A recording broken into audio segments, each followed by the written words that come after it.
பிரதமர் தமிழ்நாட்டுக்கு மட்டும் இல்லை, அவர் எதிர்க்கட்சி ஆளுகிற மாநிலங்கள் எல்லாவற்றிற்கும் இதைத்தான் செய்வார்.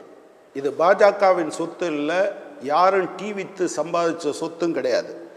231 பேர் வயநாட்டில் செத்து போனாங்க. 118 பேரை இன்னும் காணவும் இல்லை. 1555 பேர் வீடுகள். கொஞ்சம் கொஞ்சம் கொஞ்சம் கொஞ்சம் அடங்குங்க, கொஞ்சம் அடங்குங்க, கொஞ்சம் அடங்குங்க. நான் சொல்றேன், நீங்க எவ்வளவு பேசுற வரைக்கும் நான் கேட்டுட்டு இருந்தேன்.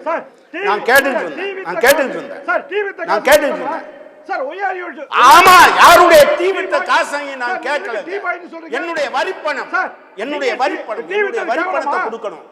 நான் மறுக்கப்பட்டவன், உரிமை மறுக்கப்பட்டவன். அப்படித்தான் பேசுறேன். யாருடைய தலைப்புக்குள்ள வரும் கேவலமா, அதுல இருந்து நகர்ந்துருவோம். கேவலமா நீங்க உழைப்பாளிகளுக்கு இல்ல, நாம டைவர்ட் பண்ண வேண்டாம். ஒவ்வொரு முறையும் முக்கியமான விஷயங்களை பேசும் பொழுது இது போன்ற விஷயங்களையே நீங்க பெருசா பேசி டைவர்ட் பண்ண வேண்டாம். முக்கியமான விஷயத்துக்கு வருவோம். திரு கனகராஜ் அவர்கள் மாநில அரசியல்ல இருக்கக்கூடிய சார்பா அவர் கேக்குறாரு. அப்ப நீங்க என்ன அப்ப ராகுல் காந்தியை பார்த்து இந்த கேள்வி கேட்பீங்களா? ராகுல் காந்தி போது புரட்சி கவிதாசன் ஒரு தடவை சொல்லிட்டீங்க, அதை எதிர்ப்பு நீங்க சொல்லிட்டீங்க, திரும்ப திரும்ப அதை பேசாதீங்க. திரு கனகராஜ் அவர்கள் பேசிட்டு. திரு கனகராஜ், அத வாபஸ் வாங்க சொல்லுங்க. 231 பேர் செத்து எத்தனை நாள் ஆச்சு? 118 பேர் காணல. 1555 வீடுகள் தரைமட்டம், 100 பள்ளிக்கூடங்கள் இடிஞ்சு போச்சு, 3 பாலங்கள் முற்றிலும் தகர்ந்து போச்சு, 124 கிலோமீட்டர் எலக்ட்ரிசிட்டி கம்பங்கள் முற்றிலுமாக இல்லை. தமிழ்நாட்டில் 69 குடும்பங்கள், 1,50,00,000 பேர் பாதிக்கப்பட்டிருக்காங்க. 4 மாவட்டங்கள் முற்றிலும் பாதிக்கப்பட்டிருக்கு. இதை கேட்டால் ஒரு ட்வீட் போட முடியல, ட்வீட் போடுறதுக்கு உங்களால் முடியல. வெறும் தமிழை வச்சு பேசி அல்லது இந்த மதவெறியை உருவாக்கி பண்ணிடலாம். அவர் ஏதோ அதில் ஜெயிக்கிறதுனால அவங்க பேசிக்கிட்டு இருக்காங்க. நான் கேட்டுக்கிறேன், புரட்சி கவிதாசன் டைரக்டாக சொல்லணும். இந்த வருடம் அக்டோபர் மாதம் 1ஆம் தேதி 2024 அக்டோபர் 1ஆம் தேதி பிஐபியில் போய் தேடுங்க. மோடி தலைமையிலும் அமித்ஷாவின் வழிகாட்டலிலும் இந்த மாநிலங்களுக்கு நாங்கள் பேரிடர் நிவாரண நிதி கொடுத்துருக்கோம். அதில் எஸ்டிஆர்எஃப்லேருந்து 9044.8 கோடி 21 மாநிலங்களுக்கு கொடுத்துருக்கோம். SDRMF mitigation fund, state disaster mitigation fund, அதாவது முன்கூட்டி தடுப்பது அல்லது புதுசாக பாலங்கள் கால்வாய்கள் அமைப்பது, அதுக்கு 1385 கோடி 11 ஸ்டேட்டுக்கு கொடுத்துருக்கோம்.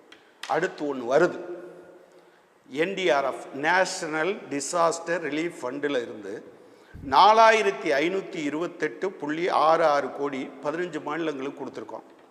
மகாராஷ்டிராவுக்கு 1492 கோடி. அது வயநாடை விட பேரழிவா, தமிழ்நாட்டை விட பெருமழையா? ஆந்திராவுக்கு 1036 கோடி. அது வயநாடை விட பேரழிவா, தமிழ்நாட்டை விட பெரிய மழையா?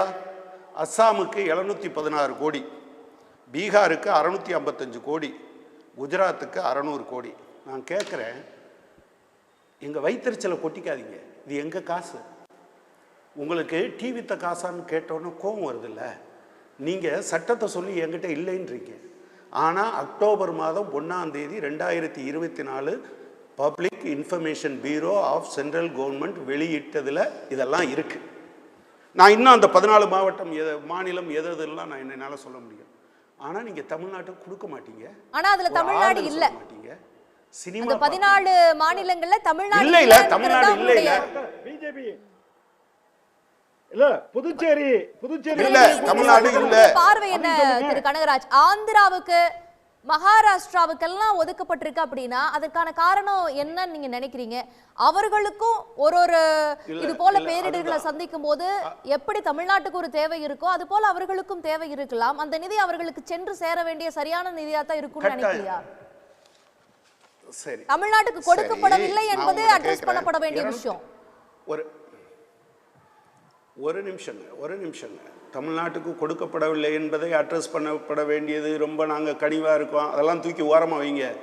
திருநெல்வேலி தத்தளித்த போதும் கொடுக்கல, தூத்துக்குடி தத்தளித்த போதும் கொடுக்கல, சென்னை தத்தளித்த போதும் கொடுக்கல, இப்போ திருவண்ணாமலையில் மண் சரிவு ஏற்பட்டாலும் கொடுக்கல, திண்டிவனம் மிதந்தாலும் கொடுக்கல, சென்னை கஷ்டப்பட்டாலும் கொடுக்கல, கள்ளக்குறிச்சி பாதிக்கப்பட்டாலும் பார்க்கல, கடலூர் வழியாக ட்ரெயின் போக முடியலைனாலும் நீங்கள் கவலைப்பட மாட்டீங்க. ஒரு ட்வீட் கூட போடுறதுக்கு உங்களுக்கு மனம் இல்லை, கல்லஞ்சக்காரர். நான் அப்படித்தான் பேசுவேன். என் பணத்தை வாங்கி வச்சுக்கு நீங்கள் இப்போ யாராவது சொல்லுங்கள், புரட்சி கவிதாசன் சொல்லட்டும், மகாராஷ்டிராவில் 1492 கோடி ரூபாய் கொடுக்கிற அளவிற்கு தமிழ்நாட்டை விட பாதிப்பு அதிகமாக இருந்தது என்றோ, வயநாட்டை விட பாதிப்பு அதிகமாக இருந்தது என்றோ அவர் சொல்லட்டும்.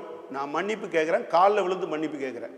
இல்லைன்னா நரேந்திர மோடி தமிழக மக்களிடம் மன்னிப்பு கேட்க வேண்டும். உங்கள் பணத்தை வாங்கிட்டு நான் கொடுக்காம இருக்கேன்னு கேட்கணும். நீங்கள் உங்களுக்கு ஒரு வார்த்தை சொன்னோன்னே நீங்கள் கொந்தளிக்கிறீங்க.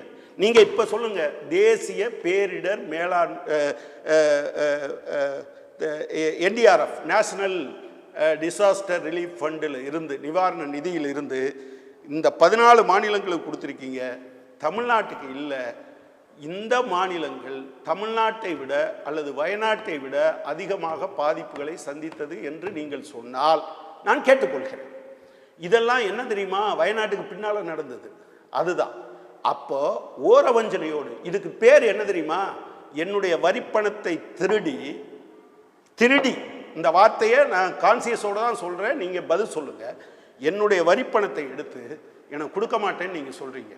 என் ஜனங்கள் குடிசை அடிச்சுட்டு போய் நிற்கிறான், மண்ணில் புதஞ்சு போய் நிற்கிறான், என்னுடைய ஆடு மாடுகள் போயிருக்கு. ஆனால் நீங்கள் ஒரு வார்த்தை கூட சொல்ல மாட்டேன்றீங்க. நிர்மலா சீதாராமன் போன தடவை திருநெல்வேலிக்கும் தூத்துக்குடிக்கும் வந்தார், ஒரு வார்த்தை பேசினாரா, ஆறுதல் சொன்னாரா, எதையாவது காமிக்க முடியுமா? எனவே என் மனம் பதறுகிறது. நான் இந்தியாவினுடைய ஒரு பகுதியாக இருக்கிறேன். என்னிடம் கப்பம் மட்டும் வாங்குகிற அரசாங்கம், ஒன்றிய அரசாங்கம் இருக்கிறது. எனவே எனக்கு கோபம் வருகிறது. என் மக்களுக்கு நீங்கள் ரயில்வேக்கு கொடுக்க மாட்டீங்க, நீங்கள் மெட்ரோவுக்கு கொடுக்க மாட்டீங்க, எய்ம்ஸுக்கு கொடுக்க மாட்டீங்க.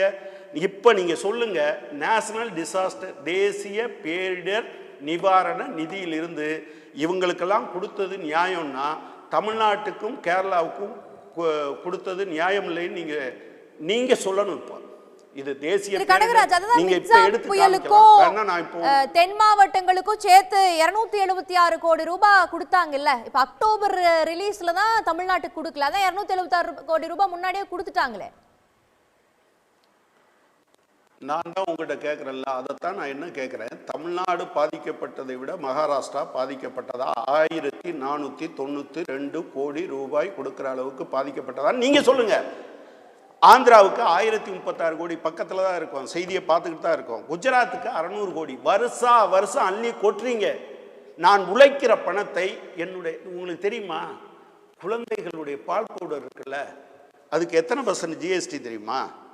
18% பால் பவுடருக்கு ஜிஎஸ்டி வாங்கிட்டு, என் குழந்தை சாப்பிட்ற பால் பவுடருக்கு வாங்கிட்டு அந்த பணத்தை நீங்கள் வச்சுட்டு குஜராத்துக்கு கொடுப்பீங்க, தமிழ்நாட்டுக்கு கொடுக்க மாட்டீங்க, திருவண்ணாமலைக்கு கொடுக்க மாட்டீங்கன்னா மனசு கொதிக்கிறது. நியாயம் இல்லை. உங்களுக்கு டீ வித்த காசான்னு கேட்கையில் உங்களுக்கு கொந்தளிக்குது. ஆனால் எனக்கு என்ன இருக்குது தெரியுமா, நான் இந்தியாவின் குடிமகன். என் காசை எடுத்து நான் சிரமப்படுகிற போது கொடுக்காத ஒரு அரசாங்கத்தை நான் மதித்து பேசுவதற்கு தயாராக இல்லை. அது என்ன அரசாங்கம்? நீங்கள் சினிமா பார்த்தா என்ன சினிமா பார்த்தேன்னு கேட்குறீங்க. எந்த சினிமாவாக இருக்கட்டும், எந்த சினிமாவா, கடவுளே நேர வந்தாலும் கடவுளே கொஞ்சம் மீறும். என் மக்கள் கஷ்டப்படுகிறார்கள், அதை நான் பார்க்குறேன்னு போடுறதுக்கு இல்லாமல் நாடாளுமன்றத்தையும் போய் கவனிக்காமல் நீங்கள் உட்கார்ந்துக்கிட்டு நீங்கள் சினிமா பார்ப்பீங்க. அது என்ன சினிமான்னு டிபேட் நடத்தணும்னு சொல்லுவீங்க. தமிழ்நாட்டு மக்கள் இழித்தவாயர்கள் என்று நினைக்கிறீர்கள். நான் தமிழக மக்களை கேட்டுக்கொள்ள விரும்புகிறேன். இது நீங்கள் எதுன்னு பார்க்காதீங்க. போன வருஷம் தூத்துக்குடி, முந்தின வருஷம் சென்னை, அல்லது நெல்லை, இந்த வருஷம் திருவண்ணாமலை, கள்ளக்குறிச்சி, கடலூர், சென்னை. மக்களே, நமக்கு ஒரு பைசா கூட தரமாட்டேன்றாங்க. நான் தரமாட்டேன்னு சொல்றது சட்டப்படி எவனுக்கும் கிடையாதுன்னு சொன்னா கூட சட்டத்தை மாற்றணும்னு சொல்லுவேன். ஆனால் தேசிய பேரிடர் மேலாண்மை நிதியிலிருந்து 14 மாநிலங்களுக்கு கொடுக்குறீர்கள். 1000 கோடி நீங்கள் உங்கள் பாக்கெட்டில் சொந்த பணத்தை எடுத்து கொடுக்குறது மாதிரி கொடுக்குறீங்க. ஆனால் எனக்கு கொடுக்க மாட்டேன்றீங்களே, அதுதான் ஏன்னு கேட்குறேன். நீங்கள் எவ்வளோ பெரிய, நீங்கள் கார்ப்பரேட் டேக்ஸை 30%லேருந்து 22% குறைச்சிங்க. உங்களுக்கு நீங்கள் அவங்களுக்கு அவ்வளவு கருணை காட்ட முடியுது, எனக்கு கருணை காட்டலையே. நான் ஏன் பெட்ரோல் விலையை இவ்வளவு 18 ரூபா குறைக்கிறதுக்கு வாய்ப்பு இருக்கேன்னு கேட்டா, தேசத்துக்கு இது பணம் வேணாமான்னு கேட்குறீங்க. அந்த தேசத்துல தமிழ்நாடு இல்லையா? நான் மிகப்பெரிய நான் உண்மையிலே கேள்வி வைக்கிறீங்க. ஒரு அரசாங்கம் இருப்பது இந்திய ஒற்றுமைக்கு கேடு விளைவிக்கிறது. இந்த அரசாங்கம் இந்திய ஒற்றுமைக்கு கேடு செய்கிறது. சொல்லுங்க, இந்த அரசாங்கம் இந்திய ஒற்றுமைக்கு கேடு விளைவிக்கிறது. மாநிலங்களை மாற்றாந்தாய் மனப்பான்மையோடு கூட இல்லை, முற்றிலுமாக தமிழ்நாட்டை புறக்கணிக்கிறது. அவர் நினைக்கிறார் நாம மதத்தை வச்சு இதெல்லாம் சாதிச்சிடலாம், கலவரத்தை உருவாக்கி சாதிச்சிடலாம் நினைக்கிறாரு. நியாயமில்லை. திரு புரட்சி கவிதாசன் அவர்களே, இதை நீங்க வெளியே போய் சொல்லுங்க. மகாராஷ்டிரத்துக்கு 1492 கோடி நியாயம், தமிழ்நாட்டுக்கு 0 நியாயம். நீங்க அது என்ன, குஜராத்துக்கு 600 கோடி நியாயம், வயநாட்டுக்கு 1 பைசா கூட கொடுக்கல, அதுவும் நியாயம். அஸ்ஸாமுக்கு 716 கோடி கொடுத்துருக்காங்க, அது நியாயம். தமிழ்நாட்டுக்கு மெட்ரோ கூட கொடுக்கல, அதுவும் நியாயம் என்று பேசுங்க. தமிழ்நாட்டு மக்கள் கொண்டாடுவாங்க. ஆனா நான் ஒன்றை மட்டும் சொல்ல விரும்புகிறேன், இது எந்த வகையிலும் நியாயம் அல்ல, எந்த வகையிலும் நியாயம் அல்ல. பிரிட்டிஷ் அரசாங்கத்தை விட மோசமாக நடந்து கொள்கிறீர்கள். தமிழக மக்களை வஞ்சம் தீர்க்கிறேன், எதிர்க்கட்சி ஆளுகிற மாநிலம் என்கிற முறையில் தமிழகத்தில் பாதிக்கப்படுகிற ஒவ்வொரு தமிழ்நாட்டுக்காரன் மீதும் உங்கள் வஞ்சத்தை திணிக்கிறீர்கள். நியாயம் இல்லை, இதை ஏற்கவே ஏற்காது தமிழ்நாடு.